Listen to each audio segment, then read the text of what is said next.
The Gospel of the Holy Mother, recorded by Sarayu Bala Devi, page number 13. Devotee. Once, on a very auspicious day, Nagamahashay came home from Calcutta. The father reprimanded him and said, "You were in Calcutta near the Ganges. How foolish of you to have come home away from the Ganges on such an auspicious day.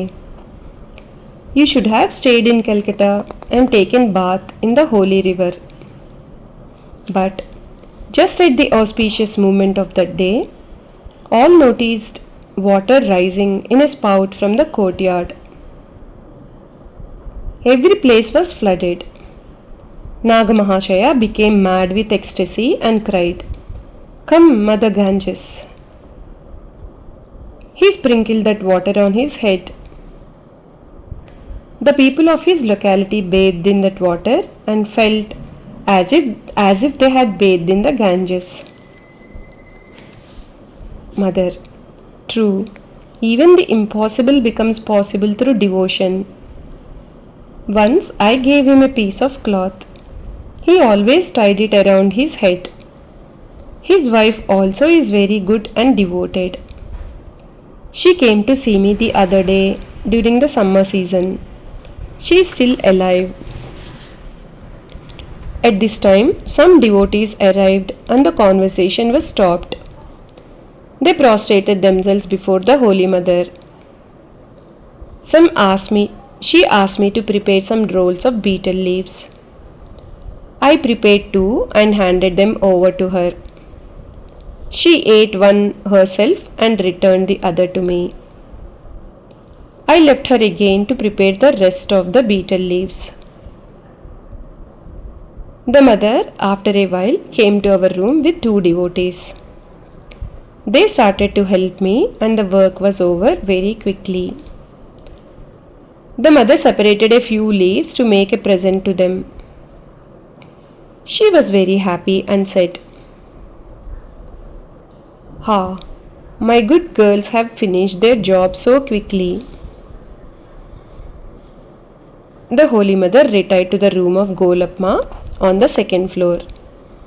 I went there a few minutes later and saw that she was lying on the floor, resting her head on the door sill. So I could not step over the door sill and enter the room. She looked at me and said, "Come in, it is all right." She was always so free and informal. She raised her head from the sill and I entered the room.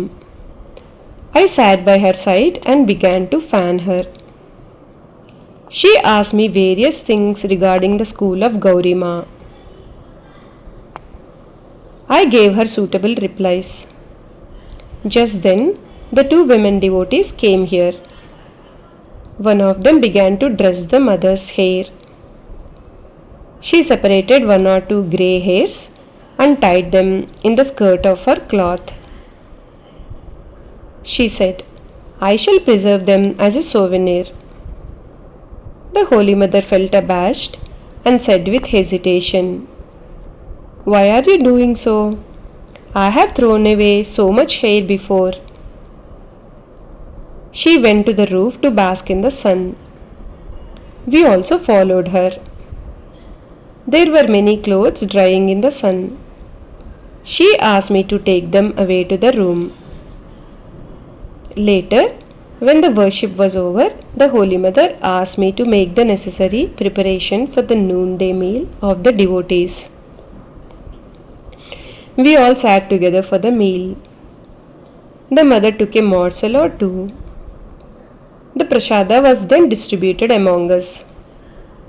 The two women devotees mentioned above were with us. One of them was old and had her husband. She had seen Sri Ramakrishna. The other one was her daughter-in-law. The old lady said, "Sri Ramakrishna gave us many instructions, but we have carried out very few of them. Had we followed his advice, we would not have suffered so much in the world. We are attached to the world and are always running after this or that work. The mother said, replying, one must do some work. Through work alone can one remove the bondage of work, not by avoiding work. Total detachment comes later on. One should not be without work even for a moment. Jai Ma.